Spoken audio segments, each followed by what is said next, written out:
So many of you might be wondering, why is the Apefather probably, if not the only AMC YouTuber left standing, or one of a very few you could probably count in your hand? Well, I came into this play just like you did. I put money up, a large amount of money, and I held strong throughout all of this manipulation, all of this corruption, and I'm still holding strong. Okay. So, in other words, I didn't really come into this as a YouTuber. That came second. The first thing was I came in as a retail investor. Okay. Believing in Amy, believing in AMC, and believing in our movement. That can't be said for probably 90% of everyone else. I don't want to keep going into it, but just to name a few: Lou. I do not believe he ever owned AMC. I don't think he even owns GTII. Okay. Lou is just a guy, he found a hot topic point. You understand? AMC now is not such a hot topic point, so he moved on to the next hot topic point.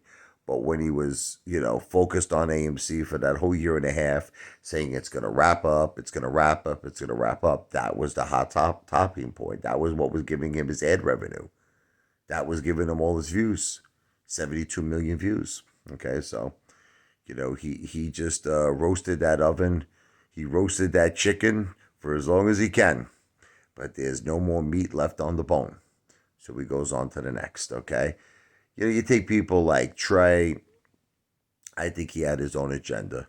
Trey was telling people to do one thing, buy and hold. He was playing the option game. He made $1 million. Trey was doing his own thing. Matt Cause was doing his own thing with his super chats, you know, making over $500,000 in super chats. You know what I mean? Teddy Zane, I think at one point, I don't think he was ever really a true AMC, person, meaning like he was ever really a true ape. He was never really in this to hold. I think even right from the get go, he was just a swing trader. He was a day trader with AMC. But at least in some fashion, he was involved in AMC. But it was definitely not buying and holding. He's a day trader. Um, but the thing is, you look at all these people now. Okay, they're all out. They're out of AMC. They're all on to new and different things. Some of them are taking approaches that are very despicable to me, such as Teddy Zane, asking people for $5 a month and $10 a month, claiming he's going to make all their AMC money back. Lou's taking a different approach. He's just being Lou, but on a new play. The whole GTII thing. You take a guy like John Wick snipping. I don't know what happened to that guy. I think out of all the AMC YouTubers, I think that John Wick snipping completely just went berserk. There was a guy who said he was going to lead the AMC army. It was like the movie Spawn. I will lead your army. He was telling everybody. Remember he was saying that? He was like, oh, everybody go out there. You know what you could do? Listen, get 1 million views. Monetize your YouTube channel. Remember he said that? Start a YouTube channel. Get it monetized and get 1 million views. Well, I'm going to give you back your same advice, John. John, I think John is going through some tough times right now. I heard he was selling silverware on his live stream. John, just go get 1 million views. It's simple, right? Go make your 3 to 5 thousand in revenue, ad revenue off YouTube. You know what, John? Let's make it 2 million views. How about that? 1 million views is. He said that. He goes, it's not too hard to get 1 million views. So then do it. Go do it right now. Go get 10 million views. Go get 10 million views. Make whatever. Make 30 grand, 50 grand. Boom. You're right back in business. So I'm just saying, the thing is with the Apefather, I came into this as a retail investor, as part of this movement. I'm still part of this movement. I'm still a retail investor. The YouTube channel came after. It was more or less because I was never really interested, honestly, in YouTube revenue. I really just was interested in fame because I wanted to be. I noticed that there was corruption right from the get go. I noticed that.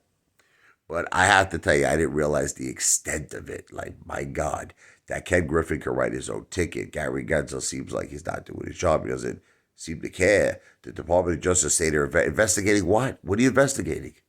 How long does it take to investigate a person who, in my opinion, and I'm talking about Ken Griffin, is not doing anything legal?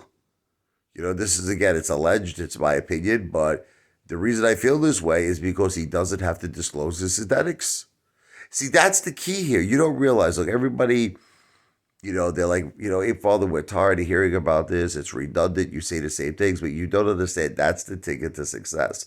Because if we could prove synthetics exist, if we could prove his position, okay, as well as other short sellers, that's the ticket to the Boaz. But that's why, if you notice, I like to call that the dark secret. That's the secret they keep away from the public eye. Oh, no one knows if synthetics exist. No one knows how many synthetics they're using. You know why? Because that's the ticket to ride for the retail investor. That's the ticket to the Boaz. So they're going to keep us in the dark with that. They're going to keep that, the dark secret. And the people we have to turn to help us is people like Gary Gensler. But he doesn't see, he just keeps saying it's on the table.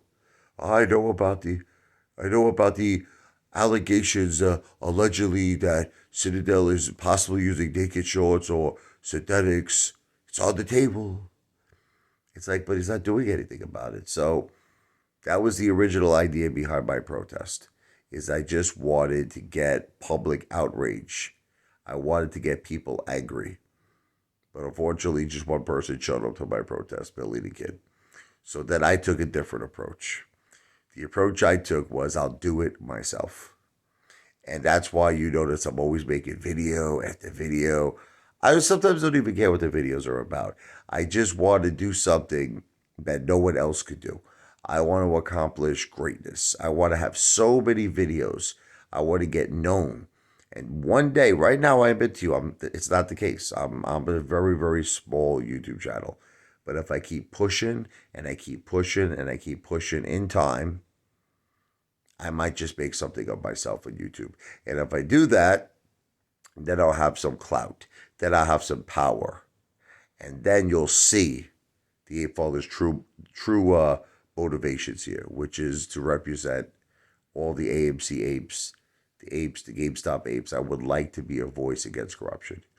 So that's what I'm working for. And that's what separates me from all these other AMC YouTubers who, in my opinion, were solely in it for themselves. I'm in it for us. We're a family. We are a movement.